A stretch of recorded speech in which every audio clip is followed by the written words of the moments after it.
Evening বন্ধুরা। দেখো সব সময় তো মানে বেরোনো হয় না, কিন্তু মেয়ে দেখো সামনেই বসেছে, ফুচকাওয়ালা বসেছে।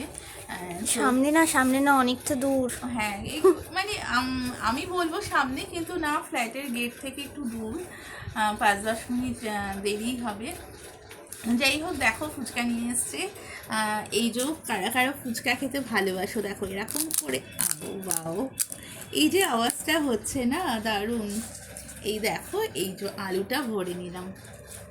তো এবার টুকটুক করে আমি খেয়ে নেব। কে কে ফুচকা খেতে ভালোবাসো, দেখো আমার খাওয়াটা দেখে কার খেতে ইচ্ছে করছে কমেন্ট করবে।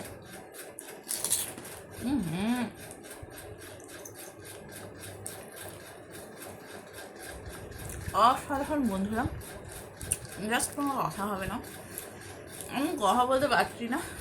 তাহলে তুমি কথা বলো না, দরকার কথা নেই। বলতে পারছি না কারণ এর স্বাদের ভাগ হবে না।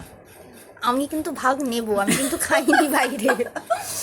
আমি এর স্বাদের ভাগ দিতে নারাজ, কিন্তু কিছু করার নেই, আমার মেয়ে নিয়ে এসেছে, ওকে করে খেয়ে নেবে। একদমই তাই। কিন্তু বন্ধুরা সত্যি বলছি, আমি না ফুচকার ভাগ দিতে একটু রাজি নই। আচ্ছা, শুধু কি ফুচকাই আনা হয়েছে নাকি আরো কিছু আনা হয়েছে?